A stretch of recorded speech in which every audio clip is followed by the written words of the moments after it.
ఇది కదా ఆఫర్ అంటే ఇప్పుడు ఎంత కొంటే అంత ఫ్రీ విఆర్ఆ fine silver jewellery Jubilee Hills check post Hyderabad. నమస్కారం, వెల్కమ్ టు సుమన్ టీవీ. నేను గీతాంజలి. ప్రస్తుతం మనతో పాటు శివరుద్ర సాధువు గురువు గారు ఉన్నారు. వారితో మాట్లాడదాం. గురుగారు నమస్కారం అండి. నమస్కారం అమ్మా. 14వ తారీఖు హోలీ పండుగ అండి, ప్రత్యేకం అని చెబుతూ ఉన్నారు. అయితే ఒక చిన్న కన్ఫ్యూజన్ చాలా మందికి, 13, 14 అనేది అదొకటి తేదీ ముందు సందిగ్ధత. తర్వాత అసలు ఆ రోజున ఏం చేయాలి, ఎలా జరుపుకోవాలి? హోలీ అనగానే రంగులు జల్లుకుంటాము, ఇక్కడ వరకే తెలుసు. కానీ ఆ రోజు పూజా విధానమా లేకపోతే కొన్ని నియమాలు ఉంటాయా, ఎవరెవరు ఎలా జరుపుకోవాలో వివరించండి. 13, 14 2 రోజుల పండుగ ఎలా జరుపుకుంటారో మొదట చెప్తాం. యాక్చువల్లీ మన శాస్త్రంలో అమ్మ పౌర్ణమి రోజు పండుగ జరుపుకుంటారు ఒకటి. పౌర్ణమికి ముందు రోజు కాముణ్ణి కాల్చేసి నెక్స్ట్ డే పౌర్ణమి చేసుకుంటారు మన వాళ్ళు, నార్త్ వాళ్ళు. రాధే రాధే ఎవరైతే ఉంటారో వీళ్ళు చేయడానికి గల అంతరార్థం అసలు ఎందుకు వాళ్ళు చేస్తారు, పౌర్ణమి రోజు మాత్రమే. మన వాళ్ళు ఏం చేస్తారు, పౌర్ణమి రోజు వీళ్ళు పౌర్ణమి రోజు కాల్చి నెక్స్ట్ డే చేస్తే మన వాళ్ళు పౌర్ణమి రోజు చేస్తారు. దీంట్లో అంతరార్థం ఏంటంటే అమ్మ, రాధామాతకి శ్రీకృష్ణుడికి ఇది ప్రత్యేకమైన రోజు. ఎందుకంటే శ్రీకృష్ణుడి యొక్క శాశ్వతమైన రూపం వచ్చిన రోజు. తండ్రి నలుపుగా ఉండడం అనేది అందరికీ తెలిసిందే. శ్రీకృష్ణుడు నలుపుగా ఉన్నాడు అని చెప్పేసి అమ్మ కొంచెం హేళనగా, కొంచెం ఆట పట్టించే ఆ క్రమంలో నలుపుగా ఉన్నారు అది అని చెప్పినప్పుడు తండ్రి కొంచెం గుణపాఠం చెప్పాల్సిన అవసరం ఉంది అని చెప్పేసి యశోదామాతకి వివరిస్తారు. ఆ వివరించిన తరుణము అమ్మ చెప్పిన సందేహం చాలా ముఖ్యమైనది. మీరు వనమూలికల సముదాయాన్ని తీసుకొచ్చి 10-11 రకాల అంటే రంగులు తీసుకొచ్చి అన్నీ ఒక దగ్గర కలుపుతారు. కలిపి ఒక సముదాయాన్ని తీసుకెళ్ళి అమ్మ పైన వేయండి అని అడిగితే, అంటే రాధామాతం పైన వేసినప్పుడు అమ్మ కలర్ కూడా అంటే ఆ రంగు నలుపు రంగు, అన్నీ కలిపితే వచ్చిన రంగు ఇప్పటికి కూడా మనం ఎప్పుడైనా మిక్స్ చేయొచ్చు, బ్లాకే వస్తుంది. అలా వచ్చినప్పుడు తండ్రి ఒక జ్ఞానోదయమైన మాట వదులుతాడు అన్నమాట. శాశ్వతమైన రూపం ఇది, దీనికి విలువ ఉంది. ఇప్పుడు ఇన్ని రంగులు కలిసినా కూడా నీ శాశ్వతమైన రంగు నలుపే అని చెప్పిన ఆ తరుణము అక్కడ ఉన్న వాళ్ళందరితోని అమ్మ యాక్సెప్ట్ చేసినప్పుడు ఆ రోజు చేసుకున్న తిథి, ఆ నక్షత్రం, ఆ గడియ కూడా అమ్మ ఈ పౌర్ణమి రోజే. ముమ్మాటికి పండగ 14వ తారీఖు రోజు. 13 అనేది మన వాళ్ళు చేసుకుంటారు. అంతరార్థం వీళ్ళ ఆనందానికి హద్దుబద్దు అనేది ఈ రోజుల్లో లేకుండా పోయింది. విషయ వివరణ 4 రాష్ట్రాల విధాలుగా అంటే 4 వైపుల నుంచి 4 విధాలుగా చేసుకుంటారు. మార్వాడి వాళ్ళే అని కాకుండా అమ్మ నార్త్ సైడ్ వాళ్ళు చేయడానికి గల ముఖ్య ఉద్దేశం, తండ్రి గోపికలతో ఆనందాన్ని పంచుకుంటాడు. ఆ రోజు వాళ్ళు చేయాల్సిన ముఖ్యమైన కార్యక్రమాలు తీపిగా ఉండి ఆనందంగా వాళ్ళు రాజ్యంలో ఉన్న వాళ్ళందరితో ఆనందంగా గడుపుతారు. కానీ అమ్మ అక్కడ రంగులు చల్లుకోవడం అనేది ఎక్కడ కనబడలేదు. అక్కడ రంగు అమ్మకి మాత్రమే వివరణ ఇచ్చాడు. ఇది శాస్త్రంలో వివరంగా రాసింది. మన దగ్గర చూసారా అంటే ఇప్పుడు కూడా చాలా మంది రంగులే వేస్తారు, ఎక్కువ శాతంగా వివిధంగా వేస్తారు. హోలీ అని అంటేనే మన దగ్గర హోలీ పండుగ అర్థం చాలా మందికి తల్లి హోలీ అని అనే పండుగ మన సంస్కృతి కూడా అది. హోలిక అనే రాక్షసి పేరు అది. హోలిక అంటే హోలిక రాక్షసి హిరణ్యకశిపుడి యొక్క చెల్లి. హిరణ్యకశిపుడి చెల్లి ఒక వరం పొందుతుంది బ్రహ్మ ద్వారా. ఎలా అంటే అమ్మ, ఎవరిని పట్టుకున్నా కూడా వాళ్ళు భస్మం అయిపోతారు అన్నమాట. ఆవిడ దగ్గర ఆ వరం ఉంటుంది. హిరణ్యకశిపుడు అనగానే మనకి నరసింహస్వామి గుర్తుకొస్తాడు. నరసింహస్వామి అవతారం తీసుకొని సత్యయుగంలో, మొదటి సత్యయుగంలో జరిగింది అని అంటారమ్మా. ఇది 10 అవతారాల్లో తండ్రి మొదటి రూపం నరసింహస్వామి అవతారం. అలా తండ్రిని హరినామస్మరణం చేయకూడదు అని చెప్పేసి భక్త ప్రహ్లాదుడిని హిరణ్యకశిపుడు ఎన్నిసార్లు వివరించినా కూడా ఈయన గారు హరినామస్మరణాన్ని ఎప్పుడు స్మరిస్తూనే ఉంటాడు. ఆ తరుణం అందరికీ వివరంగా తెలుసు. అయితే ఎన్నో విధాలుగా ప్రయత్నాలు చేస్తాడు భక్త ప్రహ్లాదుడి చేత చెప్పించాలి అని. ఇలా వినకపోతే ఆఖరికి కన్న కొడుకునే చంపుకోవాలన్న స్థితి వచ్చినప్పుడు ఒక ఆలోచన వస్తుంది ఆయన గారికి. హోలిక నా చెల్లి రాక్షసి ఉన్నది ఎక్కడో అడవిలో, ఆవిడ పట్టుకుంటే ఈ బిడ్డ ఖచ్చితంగా కాలిపోతాడన్న ఒక వ్యూహం వేస్తాడు. వేసి పిలిస్తే హోలిక రాక్షసి వచ్చి బిడ్డని ఒడిలో కూర్చోబెట్టుకుంటుంది. భక్త ప్రహ్లాదుని కాల్చుకుంటే భక్త ప్రహ్లాదుడి యొక్క పీడ విరగడవుతుంది. హరినామ స్మరణం చేయకూడదు అని అంటే చేస్తూనే ఉన్నాడు, అసలు వినట్లేడు అన్న ఆ కోపంకి ఆయన గారు వచ్చేసి హోలిక వచ్చేసి కాల్చినప్పుడు అమ్మ హోలిక శరీరం కాలిపోతుంది, కానీ భక్త ప్రహ్లాదుడు బయటపడతాడు. ఆ పడ్డప్పుడు చెల్లిని చంపాడు అన్న, చెల్లి పోయిందన్న ఆ కోపమే హిరణ్యకశిపుడి యొక్క చరిత్ర ఇప్పటికీ చెప్పుకోగలుగుతాం. అప్పుడు ఆయన గారు వచ్చి వివరిస్తాడు ఏంటంటే, ఎక్కడున్నాడు మీ హరి, పిలవండి, నా చెల్లినే చంపుతావా అని కొన్ని వివరణలు తీవ్రంగా చేసి అప్పుడు ఆయన భక్త ప్రహ్లాదుడు అన్న మాట ఏంటంటే, ఎక్కడైనా ఉన్నాడు నీ మనసుతో చూడు, ఇందు లేడు అందు లేడు, ఎందెందు పిలిచినా అందందు కలడు అంటాడు కదా. 3 స్తంభాలు కొట్టినాక మూడో స్తంభం నుంచి వస్తాడమ్మా. కానీ హిరణ్యకశిపుడి వరమే చాలా విచిత్రంగా ఉంటుంది. అటు రూపం మానవుడిది కాకుండా జంతువుది కాకుండా ఉన్న శరీరం కావాలి అని ఉంటుంది. ఆ తర్వాత ఆయన గారికి బయట కాకుండా ఇంట్లో కాకుండా ఆకాశం కాకుండా భూమి అని, ఇన్నిటికి మించి ఇద్దరి కలయికతో పుట్టని వాడు కావాలి, అప్పుడే నాకు మరణం రావాలని వరం ఉంటుంది. ఈ వరం కూడా సాక్షాత్తు విష్ణు మహానీయుడే ఇస్తాడు ఆయన గారికి ఒక జన్మలో. ఇచ్చినప్పుడు తండ్రి వచ్చిన ఆ రూపం తండ్రి పుట్టుక అనమాట. ఆ స్తంభం అంటే ఇద్దరు శరీరాలతో పుట్టలేడు కదా, స్తంభం నుంచి పుడతాడు తండ్రి. పుట్టిన తర్వాత వచ్చి ఆయన గారి యొక్క ఈ కుడికాలమ్మ కడప లోపలికి పెట్టి ఈ శరీర భాగం లోపలికి పెడతాడు నరసింహస్వామి. బయటికి ఇలా పెట్టేసేసి ఇలా ఒడిలో తీసుకున్న ఆ తరుణం ఆకాశానికి భూమికి మధ్యలో గాలిలో ఉండి చంపుతాడు తండ్రి. ఈ వివరణ మనకి చాలా వివరంగా చాలా శాస్త్రాల్లో చాలా మంది గురువులు చాలా మంది చెప్పారు కూడా. ఈ ఇస్కాన్ వాళ్ళు కూడా చాలా బాగా చెప్తారు ఈ విషయాలు. అలా అయినా ఆ తరుణం అమ్మ తండ్రి ఉగ్ర రూపం చాలా భయంకరంగా ఉన్నప్పుడు దేవాది దేవతలు శాంతించపరిచే ఆ క్రమంలో భక్త ప్రహ్లాదుడిని అడ్డు పెట్టుకుంటారు. మీరే ఖచ్చితంగా శాంతించపరచాలి అని అన్నప్పుడు తండ్రి శాంతించాడు. ఎంత చెప్పినా వినకపోతే అప్పుడు భక్త ప్రహ్లాదుడి యొక్క వివరణలు చూసి ఆ తర్వాత శాంతించినప్పుడు తండ్రికి ఎనిక్కిపోయే అవకాశం ఉండదు. ఎందుకంటే తండ్రి ఒక చిరునామా లేకుండా వస్తాడు స్తంభంలో నుంచి. మరి తండ్రి ఎనికి ఎక్కడికి వెళ్ళాలి, వెళ్ళే అవకాశం ఉండదు. ఇది చాలా మందికి తెలియాల్సిన విషయం. తెలంగాణ చాలా గొప్ప దేవాలయంలో ఉంది మనది. అలా తండ్రి ఎనిక్కిపోకపోవడం అనేది జరిగిన తర్వాత శాంతపడ్డ తర్వాత తిరుగు ప్రయాణం ఎక్కడా అని దేవాది దేవతలు సందిగ్ధంలో ఉన్నప్పుడు యాద మహర్షి వస్తాడు అక్కడికి. యాద మహర్షి వచ్చి, క్షమించండి మహానీయ, ఎన్నో రోజుల తపస్సుకి మీ దర్శనం కలిగింది మాకు. తిరుగు ప్రయాణం లేని సమక్షంలో ఈ యొక్క యాదగిరి గుట్ట అంటే తండ్రి వెళ్ళిన ఆ గుట్ట మీరు ఉండి ఇక్కడ మంచి చెడులు బాగోగులన్నీ చూసుకోవాల్సిందిగా మా ఆలోచన, మా తపస్సుకి మీరు ఇచ్చే విలువ అని అన్నప్పుడు తండ్రి వచ్చి స్వయంభుగా కొలువైన విగ్రహం ఉన్న యాదగిరి గుట్ట. ఇప్పటిది కాదు, యాదగిరి గుట్ట కొన్ని చాలా సంవత్సరాల క్రితందమ్మా. పాత గుడి అని తెలుసు కదా, పాత గుట్ట అంటాం కదా, తండ్రి అక్కడ వెలిసాడు. అక్కడ నుంచి పైకి వెళ్ళింది అది కాలక్రమేణా దాని వివరణలు వేరున్నాయి. అలా వెలవడం చేతమ్మా యాదగిరి గుట్ట ఈ రోజు కేవలం తెలంగాణ ప్రజలది కాదు, అది యావత్ హైందవ మొత్తం ఎంతో ఆనందపడాల్సింది అది. కానీ ఇప్పుడే తెలుసుకుంటున్నారు. కానీ ఒకప్పుడు చరిత్ర నానుడిలో ఉన్న వివరణ అనేది తెలియదు ఎక్కువ శాతం. అక్కడ శాసనం కూడా లేదు తల్లి, ఇట్లా హిరణ్యకశిపుడిది ఇలా అని వివరణ లేదు. యాదగిరి గుట్ట మహత్యమే ఉంది అక్కడ గొప్ప. నరసింహస్వామి వచ్చాడు, యాద మహర్షి పిలిచాడని. కానీ యాద మహర్షి పిలిచినప్పుడు నరసింహస్వామి ఎందుకు వచ్చాడు, అసలు ఆయన ఏ రూపంతో ఇక్కడికి వచ్చారు, హిరణ్యకశిపుడిని ఎందుకు చంపాడు, అసలు హిరణ్యకశిపుడు ఎందుకు పిలిచాడు, ఆ రోజే ఈ రోజు హోలీ రోజు అని హోలికను వధించాడన్న సంగతి ఎంతమందికి తెలుసు చెప్పండి. హోలికను వధించిన రోజు హోలిక. ఆ ప్రజలందరూ చాలా వివరంగా పండగ చేసుకున్న రోజు అమ్మా ఇది. ఆవిడ పేరుకు గుర్తుగా నరసింహస్వామి రావడం అనేది జరగడం చేత ఈ పండుగకి ఈ రాక్షసుడి వల్లే పరమాత్ముడు అడుగు పెట్టాడని హోలిక అని పెట్టారు. అలా అది హోలీ వచ్చింది పండుగ. ఇదొక వివరణ. ఈ వివరణ నుంచి కొంచెం వెనక్కి వెళ్తాం మళ్ళీ. ఇప్పుడు రెండు వివరణలే, శ్రీకృష్ణుడిది అయిందమ్మా, తర్వాత ఇప్పుడు మహావిష్ణుడు నరసింహస్వామిది. ఇక్కడ పరమశివుడిది ఆజ్ఞ ఇక్కడ ఉంటుంది. తండ్రి ఒక తపస్సులో కూర్చొని ఉన్నప్పుడమ్మా, ఒక జ్ఞాన సంపద విషయంలో తండ్రి కూర్చొని ఉన్నప్పుడు మన్మధుడు మరియు అతని యొక్క భార్య అంటే రతీదేవి ఇద్దరు అలా కాలక్షేపంగా వాళ్ళ యొక్క విషయ వివరణ కొంచెం ఆనందంగా గడుపుతున్న సమయంలో తండ్రి ఉన్న ఆ ప్రాంతానికి వస్తారు వాళ్ళు. సంధ్యా సమయంలో ఇద్దరు ఒకరినొకళ్ళు కామంతో మర్చిపోయి తండ్రిని చూసి కొంచెం నవ్వుతారు. ఇదేంది ఈయన గారు ఇలా ఉన్నారు, చూడ్డానికి విచిత్రంగా, మెడలో సర్పం వేసుకొని ఒళ్ళంతా దుమ్ము ధూళి అంతా ఇంత గాలి వచ్చి ఏమైతున్నా కదులుతలేడు అని చూసి మన్మథ బాణాన్ని వదులుతాడమ్మా. అంటే ఆటంకం కలిగించడానికి, అహంకారం అనుకోండి ఒక విధంగా.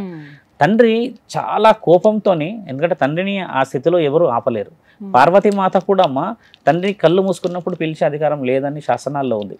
ఎందుకంటే తండ్రి లోక కళ్యాణం మీద కూర్చొని ఉంటాడు. ఆయనని పార్వతీమాత కూడా తండ్రి ఆవిడ వచ్చిందని చెప్తేనే ఆయన ఆలోచించే కళ్ళు తెరిచి మాట్లాడతాడు. కానీ అమ్మ ఇంతవరకు కూడా ఎవరు కూడా తండ్రిని పోయి డిస్టర్బ్ చేయకూడదు. ఇది మన దగ్గర చాలా సినిమాల్లో చూపిస్తారు. అమ్మ కూడా పోదు, కడప దగ్గర నుంచి ఉంటుంది. తర్వాత తండ్రి పిలిస్తేనే కళ్ళు తెరిచి అప్పుడు స్వీకరిస్తేనే పోతారు అనేది నిజంగా ఉందమ్మా మన దగ్గర. ఎందుకంటే 3 కన్నులు పెట్టుకున్నవాడు లోకానికి సారథి ఆయన.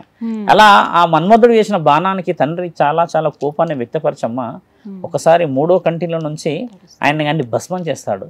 ఆ భస్మం చేసినప్పుడు రతీదేవి ఆ బూడిద తీసుకొని నిండు సౌభాగ్యాలతో ఉండాలని ఆశీర్వదించిన మీరు, అర్ధనారీశ్వరి తత్వాన్ని పెట్టుకున్న మీరు నా పెనిమిటి విషయంలో ఇలా చేస్తే మరి నేను ఎలా, నా బ్రతుకు ఎలా అని అన్నప్పుడమ్మా తండ్రి కొంచెం బాధగా పడి ఈవిడ ప్రేమని చాలా వివరంగా ఆలోచన చేసి 7 సార్లు అంటే 7 జన్మల బంధం అని ఇచ్చావు కదా మహేశ్వర అని అన్నప్పుడు 7 కన్నీటి అక్షులు వదులుతాడు తల్లి.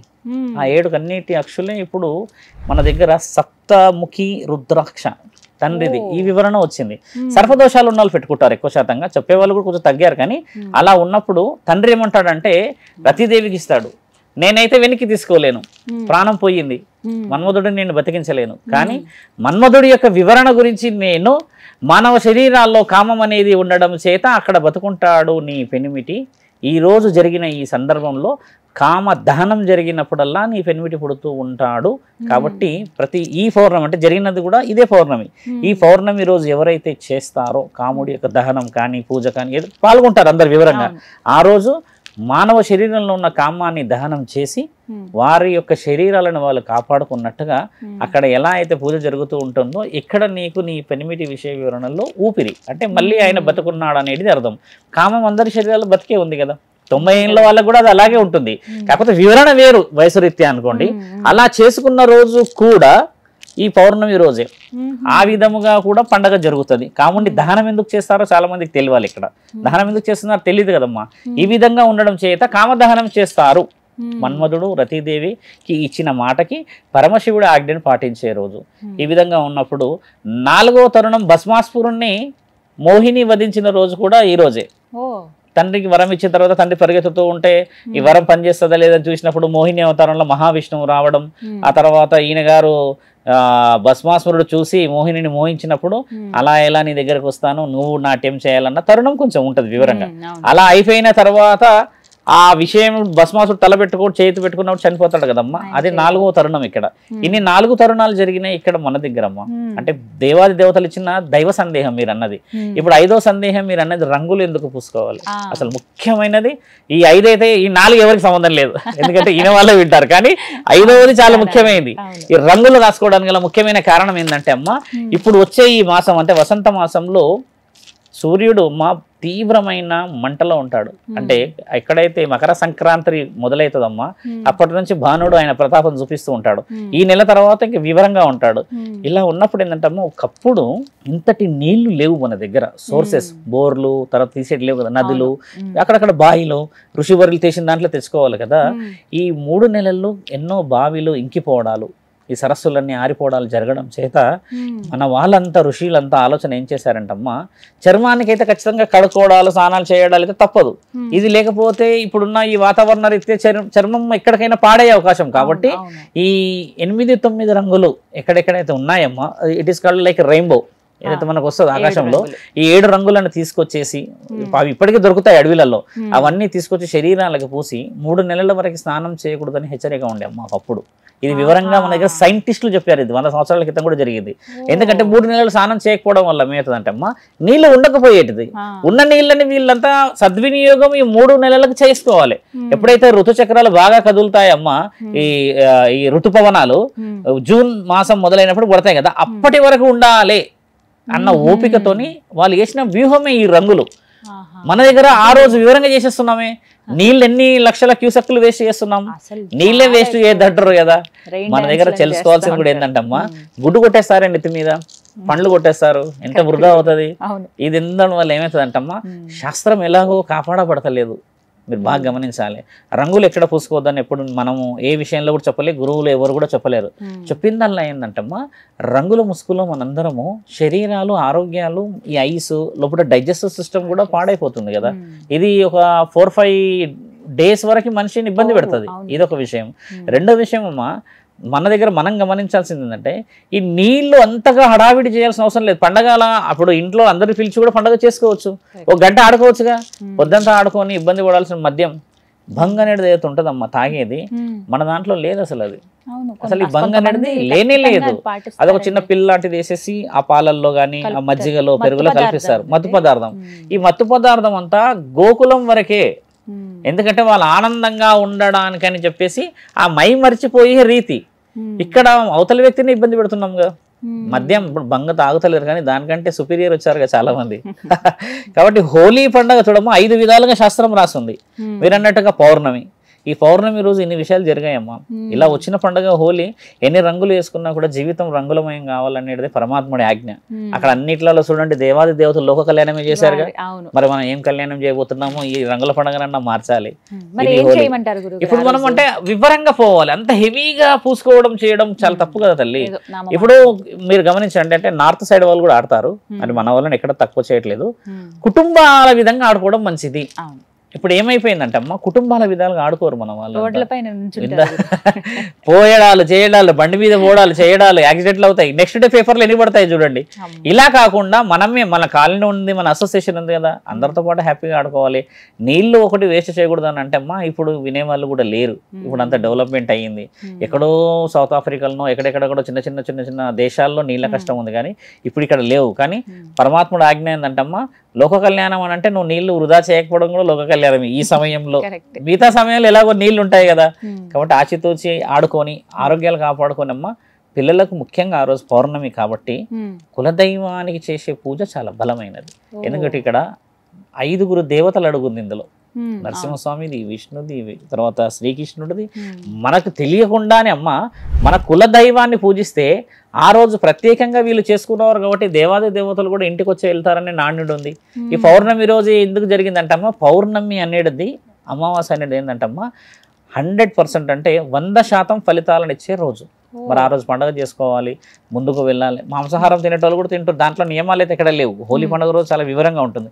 చేసుకోవాల్సిందంటే ఏంటంటమ్మా, మనం ముఖ్యంగా మన కులదైవానికి లక్ష్మీ స్వరూపాన్ని ముఖ్యంగా ఆరాధించుకోవడం మంచిది. చాలా మంది ఏం చేస్తారు, ఇప్పుడు మామిడి ఆకులు పెట్టుకుంటారు, ఇంకేదో తోరణాలు పెట్టుకుంటారు. పండగ నియమాలు ఎక్కడ ఏ విధంగా పాటించాలని ఎక్కడ ఏం లేదు, నీ ఇష్టం ఉంటే చేసుకుంటావు లేదని లేదు. కానీ ఇంట్లో ఆరాధించుకోవడం కూడా పండగనే కదమ్మా. అలా చేసుకోకుండా మనం ఎక్కడో వీధుల్లో ఇబ్బంది పడకూడదు. కాబట్టి అందరు జాగ్రత్తలు పడాలి. నాకంటే వ్యక్తులు చాలా మంది పురోహితులు ఏం చెప్తున్నారు అన్ని గమనిస్తున్నాం, వీడియోలలో ఏం చెప్తుంటారేమో పండగ ఏ విధంగా చేయాలో చెప్తుంటారు. ఇప్పుడు నేను చెప్తున్నది ఏంటమ్మా, పండగ ఎలా పుట్టింది, మనకి అంతరార్థం ఇలా వచ్చింది. ఇప్పుడు వీళ్ళు ఎలా చేసుకున్న పండగే. కానీ గురువుగారు గ్రహణం ఉందంటున్నారు. గ్రహణం అయితే లేదు ఈసారి, మన దేశంలో కనిపించేది గ్రహణం లేదు. మళ్ళీ ఇంకో విషయం ఏంటంటమ్మా, ఒక గ్రహణం గురించి నేను గతంలో చెప్పింది ఏంటంటే, ఒక గ్రహణం యొక్క ఎఫెక్ట్ మీరు అన్నట్టుగా అంటే ఆ ప్రభావము మన మీద పడ్డది అనుకోండి, ఛానల్ ఈ విధంగా ఉండదు. దాని కంటెంట్, దాని డిస్కషన్ అంతా సాధువులు, పురుషులు, తర్వాత మహావీరులు, ఎవరెవరో గొప్ప గొప్ప వ్యక్తులు ఉన్నారు కదమ్మా, వీళ్ళందరూ చెప్పేస్తారు ఇన్ఫర్మేషన్ వచ్చేసింది, ఈ విధంగా జరుగుతుంది అని చెప్పి. ఇప్పుడు ఎక్కడో దేశాల్లో జరుగుతున్నది మన దేశం మీద ఎఫెక్ట్ లేదు అని అంటే అమ్మా, పట్టింపు లేదు. కానీ సాధువులందరికీ పట్టింపు ఉంది, ఎందుకంటే ఇది జరిగేది భూమండలం మీద. సాధువులు అందరు పని ఏంటంటే లోక కళ్యాణానికి సంబంధించింది ఏదైనా ప్రభావం జరగవచ్చు అన్నది ఎక్కువ శాతంగా ఉంది. కానీ ఈసారి గ్రహణం అనేది మన దగ్గర ఎక్కువ శాతంగా లేదు తల్లి. కొంచెం ఆలోచన చేసి చాలా మంది భయాలకు పోతున్నారు, పోనీ కూడా జాగ్రత్త పడే తరుణం చాలా మంచిదమ్మా. జరుపుకోవచ్చు ఇంట్లోనే, ఖచ్చితంగా చేసుకోవాలి. ఇంటి దైవం ఆరాధన చేసుకోవాలి. ఇంటి దైవ ఆరాధన ఎప్పటికైనా ముఖ్యమైనది. కులదైవం విషయం కదమ్మా, ఎన్నో ఏళ్ళ నుంచి మనతో ఉంటాడు. తర్వాత ఇలవెల్పులు మన వాళ్ళే. పరమశివుడు కూడా కులదైవం ఇలవెల్పులు అనుమతి లేని లోపలికి రాడమ్మా. మీరు బాగా గమనించండి. అంటే ఎప్పుడు చెప్పేవాడే ఒకటి, ఇప్పుడు మన ప్రాణాలంతా తీసే ఒక మహనీయుడు ఉన్నాడు, మీకు తెలిసిందే. ఆయన పేరు యమ. కానీ ఆయన పేరు పక్కనే ధర్మ అని ఉంది. ధర్మం లేకుండా ఆయన కూడా ప్రాణాలు తీసే అధికారం లేదు. కాబట్టి యమధర్మరాజే ధర్మాన్ని పాటిస్తుంటే మానవ శరీరాలు ఎత్తిన మనం ఏం పాటించాలమ్మా, అంతే కదా. కాబట్టి పరమాత్ముడు ఎప్పుడు మనకి తప్పు చేయలేడు, ఎప్పుడు తక్కువ చేయలేడు. చేస్తుందల్లా మనమే పొరపాట్లు, క్షమిస్తూనే ఉన్నాడు. ఇకపైన ముందుకు వెళ్ళి మంచి పూజలు పురస్కారాలు చేసి ఈ హోలీ అన్న నిజంగా రంగులు తెస్తే చాలా మంచిదమ్మా అందరి జీవితాల్లో. తేవాలి ఖచ్చితంగా. ధన్యవాదాలండి. ధన్యవాదాలమ్మా.